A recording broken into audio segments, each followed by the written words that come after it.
Hello, welcome back to খেলো Bangla channel. আজকের ভিডিওতে থাকছে ভারত বনাম বাংলাদেশ ম্যাচ তোমরা কোথায় লাইভ দেখতে পারবে তারই আজকে আপডেট দেবো এই ভিডিওতে।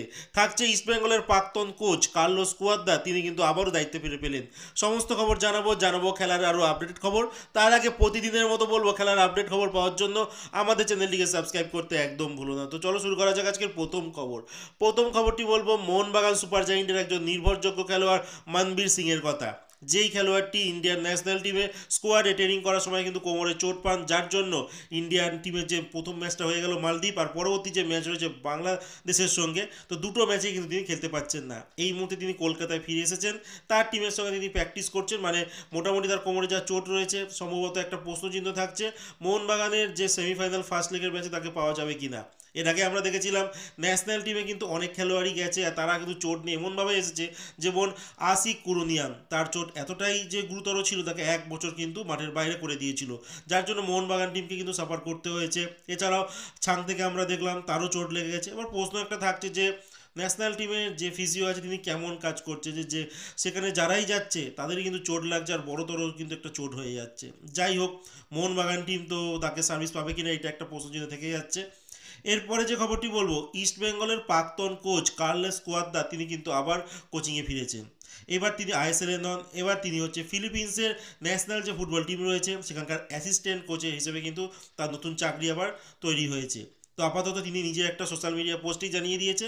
তারপর গুগল থেকে তোমরা সার্চ করে দেখে নিতে পারো যে এই কার্লোস কুয়াদ্রা কিন্তু তিনি এখন নতুন একটা দায়িত্ব পেয়েছেন অ্যাসিস্ট্যান্ট কোচের ফিলিপিন্স জাতীয় দলের। তো এর আগে ইন্ডিয়াতে যখন ছিল তখন কিন্তু দেখেছিলাম যে ব্যাঙ্গালোর এফসিতে তিনি অ্যাসিস্ট্যান্ট কোচ ছিলেন। তারপর 18 থেকে 2021 সাল তিনি কিন্তু হেড কোচের দায়িত্ব পালন করেন। তারপর অন্যান্য ক্লাবে কোচিং করিয়েছে, বাট সেখানে কিন্তু অ্যাসিস্ট্যান্ট কোচই তিনি ছিলেন।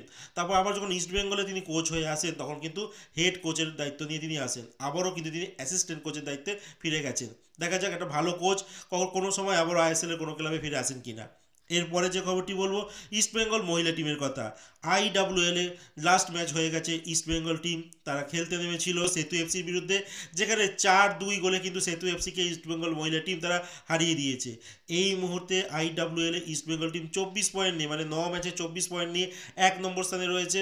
2 নম্বর স্থানে রয়েছে গোকুলাম কেরালা, তারা কিন্তু 9 ম্যাচে 20 পয়েন্ট নিয়ে কিন্তু দ্বিতীয় স্থানে রয়েছে। মানে ইস্টবেঙ্গল টিম 4 পয়েন্টের কিন্তু লিড নিয়ে নিয়েছে। আপাতত ইস্টবেঙ্গলের কাছে আরও 5খানা ম্যাচ বাকি রয়েছে। এই 5খানা ম্যাচে কিন্তু ইস্টবেঙ্গল ভালো রেজাল্ট করতে পারলে কিন্তু প্রথমবারের মতো মহিলা ফুটবলে তারা এই টুর্নামেন্ট জিতে নেবে, আর এফসি খেলার কিন্তু ছাড়পত্র পেয়ে যাবে। আর ইস্টবেঙ্গলের এই ম্যাচটি যে সেতু এফসিকে হারিয়েছে 4-2 গোলে, এই ম্যাচে ইস্টবেঙ্গলের হয়ে কারা কারা গোল করেছে? এল সাদাই, অ্যামেংচং, তো সেই খেলোয়াড়টি বিদেশি খেলোয়াড়, তিনি 2টো গোল করেন। রেস্টি নানজেরি, তিনি কিন্তু 1টি গোল করে। আর সৌমা গুহলো, তিনি কিন্তু 1টি গোল করেন।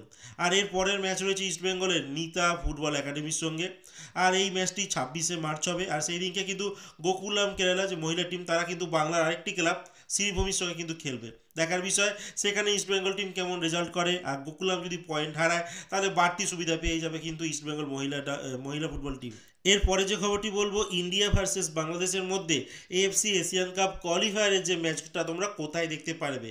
তো সেক্ষেত্রে তোমাদের বলে রাখি, যারা তোমরা মোবাইল থেকে দেখবে তারা কিন্তু জিও হটস্টার অ্যাপস থেকে তোমরা একদম বিনামূল্যে ম্যাচটি দেখতে পারো। আর যদি টিভিতে দেখতে চাও সেক্ষেত্রে তোমরা স্টার স্পোর্টস 3-তে তোমরা খেলাটি দেখতে পারো।